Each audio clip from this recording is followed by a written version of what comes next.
అందరికీ నమస్తే అండి. ఆంధ్రప్రదేశ్‌లో జూన్ 12న మన ఆంధ్రప్రదేశ్ నూతన ముఖ్యమంత్రిగా ప్రమాణ స్వీకారం చేస్తున్నటువంటి నారా చంద్రబాబు నాయుడు గారికి మన ఛానల్ తరపున శుభాకాంక్షలు.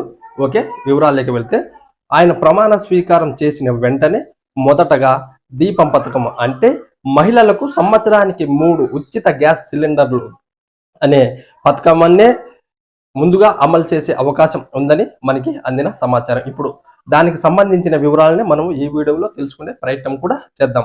అంతకన్నా ముందు మీరు ఈ వీడియోని ఎక్కడ స్కిప్ చేయకుండా చివరి దాకా చూసి మన ఛానల్ని సబ్స్క్రైబ్ చేయకుండా చూస్తున్నట్లయితే సబ్స్క్రైబ్ చేసుకొని పక్కనే బెల్ సింబల్ ఉంటుంది, దాన్ని నొక్కితే ఇలాంటి గవర్నమెంట్స్ అప్డేట్స్ మన ఛానల్ నుంచి మీకు నోటిఫికేషన్ రూపంలో రావడం కూడా జరుగుతుంది. అలాగే నేను ఇచ్చిన ఇన్ఫర్మేషన్ మీకు నచ్చినట్లు అయితేనే లైక్ చేయడం కూడా మరవకండి. ఓకే. వివరాల్లోకి వెళ్తే నారా చంద్రబాబు నాయుడు గారు జూన్ 12న ప్రమాణ స్వీకారం చేయడం జరుగుతుంది. ఈ ప్రమాణ స్వీకారం జరిగిన వెంటనే దీపం పథకానికి సంబంధించి ఏ రూల్ ప్రకారము ఈ ఉచిత గ్యాస్ సిలిండర్లు మహిళలకు పంపిణీ చేయడం జరుగుతుంది అనే ఒక గైడ్ లైన్స్ అనేది విడుదల చేయడం జరుగుతుంది. అంటే జూన్ 15 లోపల ఈ దీపం పథకం ద్వారా మహిళలు ఏ విధంగా ఈ 3 ఉచిత గ్యాస్ సిలిండర్లను పొందాలి అనే అర్హతలు అనర్హతలు, ఎవరు దీనికి అర్హత, ఏ మహిళ ఈ పథకానికి అర్హత లేదు అనే విషయాల్ని ఒక సర్క్యులర్గా ఒక గైడ్ లైన్స్ అనేది ఏపీ ప్రభుత్వం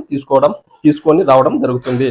ముందుగా ప్రమాణ స్వీకారం జరిగిన వెంటనే ఈ పథకాన్ని అమలులోకి కూడా తేవడం కూడా జరుగుతుందని మనకి పూర్తిగా అందిన సమాచారం. ఇంకా దీని తర్వాత మహిళలకు ఉచిత బస్సు ప్రయాణం ఆల్మోస్ట్ ఇది ఏపీ ఆర్టీసీ అనేది ప్రభుత్వం చేతిలోనే ఉంటుంది కాబట్టి ఈ పథకానికి సంబంధించి ఎక్కువ రిస్క్ ఉండదు. కాబట్టి రెండవ పథకం వచ్చేది అది ఉచిత మహిళా బస్సు పథకాన్ని అమలు చేసే అవకాశం ఉంది. మొదటగా దీపం పథకం.